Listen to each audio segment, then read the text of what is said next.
नमस्कार, double check में आपका स्वागत है। मैं हूं संकेत उपाध्याय। मेरे साथ हैं पीक टीवी की संस्थापक प्रियांशी शर्मा, जो कॉकरोच जनता पार्टी को प्रियांशी और वेदांत बहुत बारीकी से फॉलो कर रहे हैं, और सिर्फ दिल्ली के जंतर मंतर पर जो प्रोटेस्ट हुआ था उसी को नहीं, अलग अलग जगहों पर जा करके भी उनके प्रोटेस्ट को कवर कर रहे हैं। कल प्रियांशी जयपुर में थी, जब किसी ने अभिजीत दीप के, जो संस्थापक हैं कॉकरोच जनता पार्टी के, उनको एक थप्पड़ मार दिया। इस थप्पड़ की गूंज के पीछे की वजह क्या थी, ये थप्पड़ क्यों मारा गया, क्या कहानी है, और एक बार को आप थप्पड़ हटा भी दें, थप्पड़ का जो मसला है वो अलहदा, कॉकरोच जनता पार्टी कर क्या रही है, और क्या जमीन पर उसको वो ट्रैक्शन मिल रहा है जिसकी वो अभिलाषी थी, जो उसको ऑनलाइन मिलता था। प्रियांशी, आपका बहुत बहुत स्वागत। मैं सबसे पहले आपसे जानना चाहता हूं कि आपका तजुर्बा जंतर मंतर में आंदोलन कवर करने का और उसके बाद फिर जयपुर में आंदोलन कवर करने का, आपको लगता है कि जो जो मिसाल कायम की थी 22 मिलियन सब्सक्राइबर्स की इंस्टाग्राम पर, वो जमीन पर उसका असर या असरात कुछ दिखाई दे रहे हैं? जी, संकेत sir, thank you very much. मेरा ऑनर है डबल चेक पर होने का। अगर मैं बात करूं दोनों प्रोटेस्ट के कंपैरिजन की, अब इन्होंने 7 प्रोटेस्ट कर लिए हैं कॉकरोच जनता पार्टी ने, दिल्ली, अमृतसर, लखनऊ, बैंगलोर, हैदराबाद, पुणे, और ये था जयपुर, और आज है नागपुर में प्रोटेस्ट। तो इनमें से सिर्फ 2 हमने कवर किए हैं, जो कि है दिल्ली और जयपुर, और उसमें से मैं आपको थोड़ा कंपैरिजन ऑफर करती हूँ। फॉलोअर्स 22 मिलियन हैं, पर बहुत लोग पूछ रहे हैं कि सिर्फ कुछ ही हजार क्यों ग्राउंड पर आते हैं।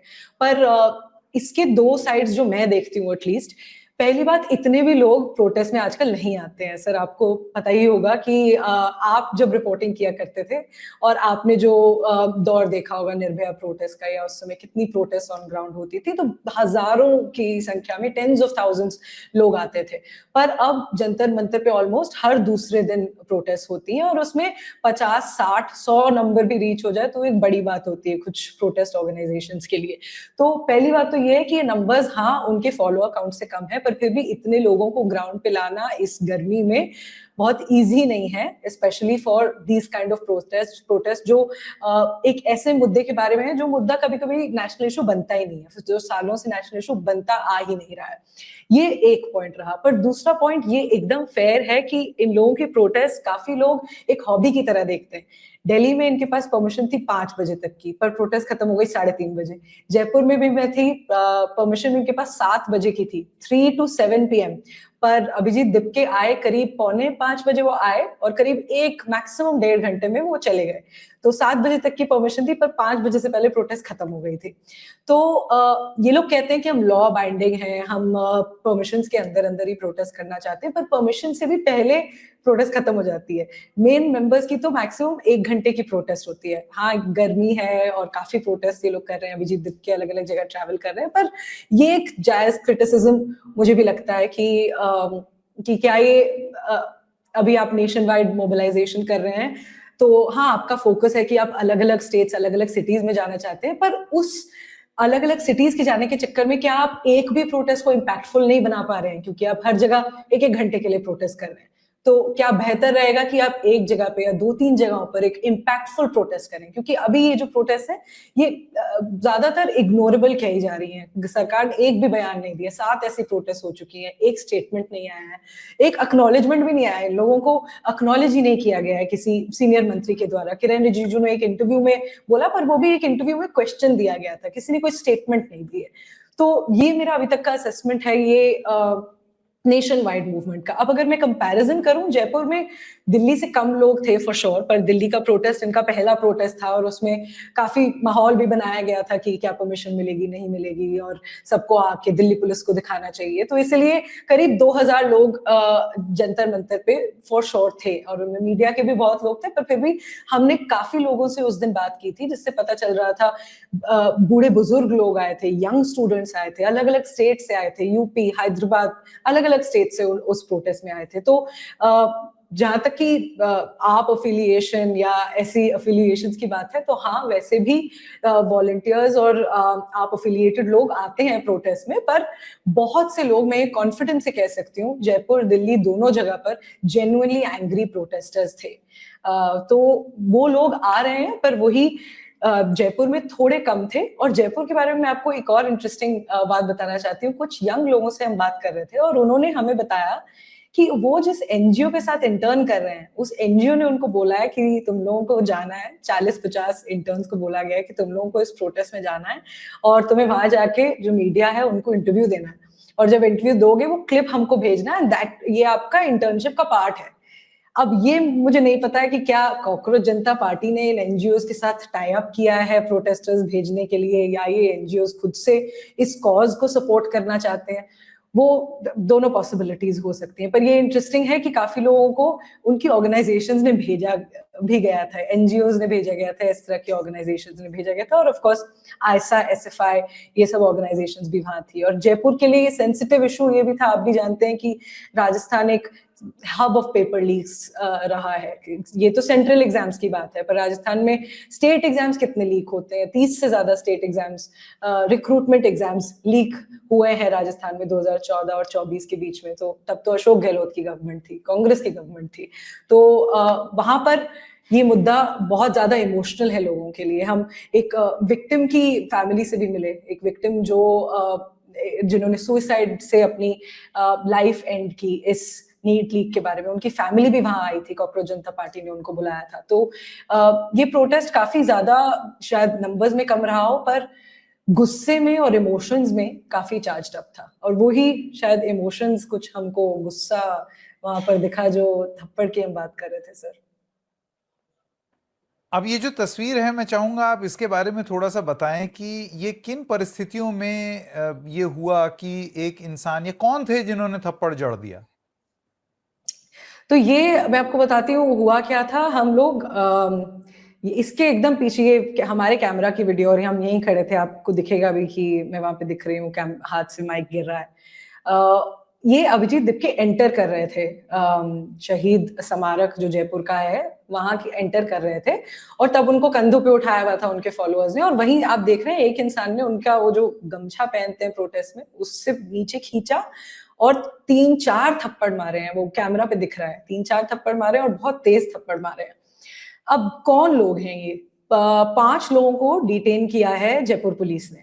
उनमें से 2 लोग जो कैमरा पे दिख रहे हैं थप्पड़ मारते हुए, एक का नाम है राकेश गुर्जर, राजेश गुर्जर या राकेश गुर्जर, एक सेकंड में गलत नहीं बोलना चाहती हूँ, पर जो गवर्नमेंट की जो पुलिस ने प्रेस रिलीज निकाला उसमें से मैं आपको नाम बता रही हूँ। इनका नाम है राकेश गुर्जर। इनके फेसबुक अकाउंट पे इन्होंने लिखा हुआ है कि ये आरएसएस के साथ काम करते हैं। इनके फेसबुक बायो में है कि ये आरएसएस के साथ काम करते हैं, और इनके पूरे प्रोफाइल पे बहुत सारे पोस्ट हैं आरएसएस को सपोर्ट करते हुए, बीजेपी को सपोर्ट करते हुए। इनकी एक फोटोग्राफ भी है जो भारतीय जनता युवा मोर्चा बीजेवाईएम के नेशनल के स्टेट सेक्रेटरी हैं राजस्थान में, उनके साथ इनकी फोटोग्राफ भी डली गई है।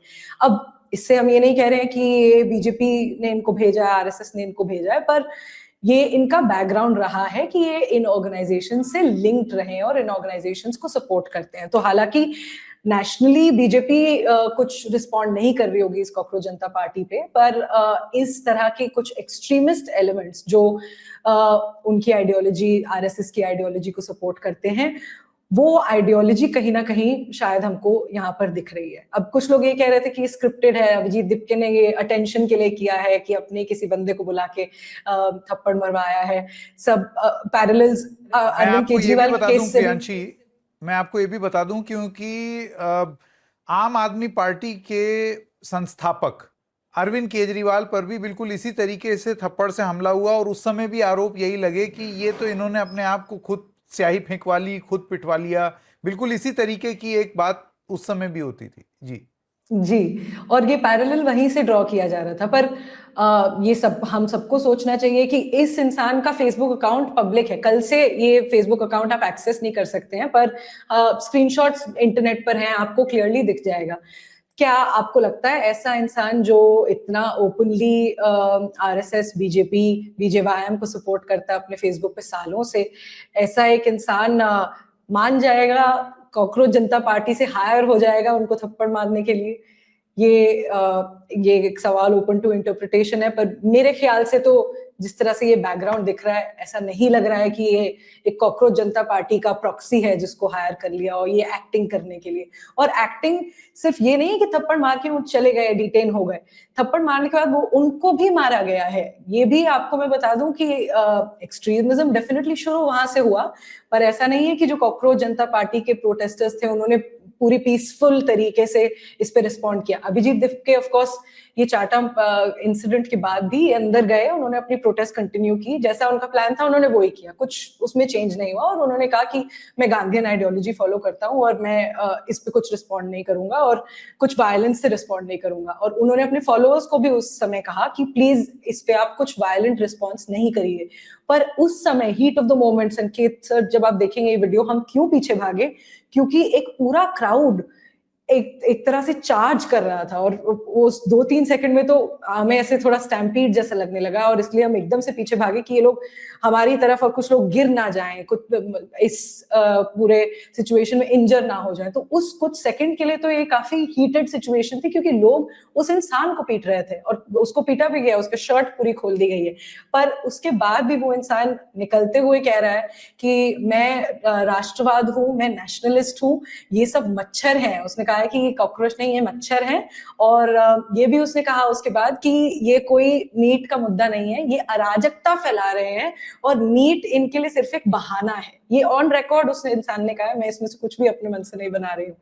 तो अराजकता ये कैसी थी? पहली बार, क्योंकि मैं आपको बता सकती हूँ कि ये प्रोटेस्ट पूरी तरह से पीसफुल थी इससे पहले, और इनके पिछले प्रोटेस्ट भी पीसफुल रही हैं। और उस इंसान ने कहा कि ये अराजकता फैला रहे हैं और मैं नेशनलिस्ट हूँ, इसलिए मैंने इसको थप्पड़ मारा। और उसमें कोई रिग्रेट नहीं था उसको, वो काफी प्राउड था। और आज हम देख रहे हैं कुछ राइट विंग प्लेटफॉर्म जैसे जयपुर डायलॉग्स हैं ट्विटर पे, इन सब प्लेटफॉर्म्स पे इसको हीरो की तरह भी सेलिब्रेट किया जा रहा है, ये राकेश गुर्जर को। तो ये एक तरह से कुछ लोगों के लिए अब हीरो बन गए हैं, नेशनलिस्ट हीरो कोट अनकोट, क्योंकि नेशनलिस्ट की डेफिनेशन कुछ लोगों के लिए ये बन गई। मेरा आखिरी सवाल प्रियांशी, और ये सवाल बहुत पूछा जा रहा है, ये जो बिल्कुल जैसे रॉक कॉन्सर्ट और टूर होता है जिसमें अलग अलग शहर में आप घूमने जाते हैं कि big big tour on this city that city, आज की तारीख इस यहाँ, उस तरीके से कॉकरोच जनता पार्टी वाले जा रहे हैं। तो एक बहुत बड़ा सवाल ये उठ रहा है कि इन सारी चीज़ों में, इस तरीके के प्रोटेस्ट को ऑर्गेनाइज करने में, ट्रैवल करने में, लॉजिस्टिक्स, बोर्डिंग, लॉजिंग, ये सब खर्चीला काम होता है। तो ये पैसे कहाँ से आ रहे हैं? ये सवाल मैं अभिजीत दिपके से पूछना चाह रही हूँ, पर वो हमें इंटरव्यू नहीं दे रहे हैं जब से उनका ये टूर शुरू हुआ है। पर I am sure spokes persons बता पाएंगे कि ये पैसे कहाँ से आ रहे हैं, क्योंकि शुरू में तो कॉकरोच जनता पार्टी ने कहा था कि हम बस बोर्ड लगाने के पैसे चाहिए, 200 रुपये काफी है उसके लिए। पर अब तो 200 रुपये में ये सेम डे ट्रैवल अलग अलग सिटीज का तो नहीं हो पा रहा होगा। तो ये पैसे कहाँ से आ रहे हैं, ये मेरा भी सवाल है और मैं भी पूछना चाहूंगी कॉकरोच जनता पार्टी के स्पोक्स पर्सन से। पर पैसा अब डेफिनेटली लग रहा है संकेत सर, क्योंकि जो पहली प्रोटेस्ट थी दिल्ली में हमने कवर की थी, हमें दिख रहा था कि बिल्कुल कोई प्लानिंग नहीं थी, कोई प्रिपरेशन नहीं थी। इन लोगों को लग भी नहीं रहा था कि परमिशन मिलेगी, इसलिए कोई प्लानिंग की ही नहीं गई थी। प्रोटेस्ट शुरू भी हो गई थी, ना इनके पास माइक था, ना स्पीकर था, ना बोर्ड था, कुछ भी नहीं था। और वो तब 1 घंटे में अभिजीत दिपके के आने के बाद ये सब अरेंज किया गया था। तो तब तो चलो कम पैसे लग गए होंगे कि बस इतनी चीजें अरेंज की थी और उसी मोमेंट पे अरेंज की थी। पर अब मैं देख रही हूँ जयपुर की प्रोटेस्ट में भी पूरा एरिया रेडी था, पूरा साउंड सिस्टम पहले से रेडी था, बोर्ड्स पहले से लगे हुए थे। प्रोटेस्ट 3 बजे शुरू होनी थी, उससे पहले से घंटों पहले से बोर्ड लगा हुआ था। अभिजीत दिपके करीब 5 बजे आए, पर सब कुछ तैयारी थी। तो वॉलंटियर्स भी आपके साथ एसोसिएटेड हैं, जो लोग ये सब काम कर रहे हैं वो भी एसोसिएटेड हैं, आप फ्लाइट्स ले रहे हैं यहाँ से वहां जाने की। तो अब कॉकरोच जनता पार्टी ये नहीं कह पाएगी कि ये सब हमारे ही फंड्स हैं या 200 रुपए हैं या ऑटो लेके जंतर मंतर जाना है। अभी पैसा कहीं ना कहीं से तो आ रहा है, क्योंकि सिर्फ अभिजीत दिपके नहीं, उनके दूसरे स्पोक्स पर्सन सौरव दास और उनकी टीम के 1-2 और मेंबर्स बैंगलोर भी गए थे। तो कहीं ना कहीं अगर इस सब ट्रैवल देखें पिछली 7 सिटीज में 1 वे 2 वे ट्रैवल की टिकट्स 10,000 आप लगा लीजिए, एक एवरेज एस्टिमेट ले रही हूँ मैं, 5,000 फॉर वन वे, तो 7 सिटीज में 50-60 हजार रुपए का खर्च हुआ है ऑन फ्लाइट टिकट्स, और ये सब अरेंजमेंट्स लगा के मेरा एस्टिमेट है कि करीब 1 लाख का खर्चा इन सब प्रोटेस्ट में, बहुत मिनिमम एस्टिमेट है ये सब कोई वॉलंटियर्स की सैलरी नहीं, कोई स्टाइपेंड इंक्लूड करके नहीं, जो मोटा मोटा हमें चीजें दिख रही हैं बोर्ड्स ये सब पे।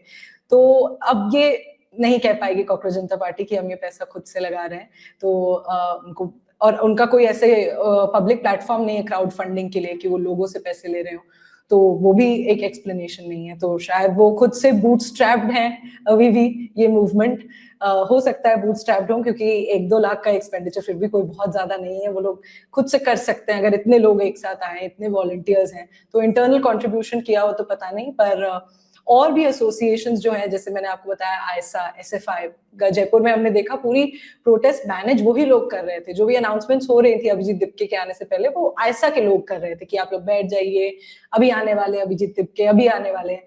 तो रिसोर्सेज शेयर भी किए जा रहे हैं अलग अलग ऑर्गेनाइजेशंस के बीच में। बिल्कुल, और आयसा का अगर समर्थन है और वो हैं, तो अभिजीत दिपके का ये कहना कि पॉलिटिकल आउटफिट्स का मैं समर्थन नहीं लूंगा, वो तो यहीं झुठला दिया गया, क्योंकि आयसा हम सब जानते हैं लेफ्ट लीनिंग स्टूडेंट्स ऑर्गेनाइजेशन है, या लेफ्ट की ही स्टूडेंट बॉडी है। प्रियांशी, बहुत बहुत धन्यवाद आपका हमारे साथ जुड़ने के लिए। आगे और भी बात करेंगे और विस्तार से समझने की कोशिश करेंगे इन सब मुद्दों पर क्योंकि आपके पास एक इंटरेस्टिंग पर्सपेक्टिव था, तो मुझे लगा ये दर्शकों के साथ हिंदी में साझा किया जाए। बहुत बहुत धन्यवाद। Thank you so much sir.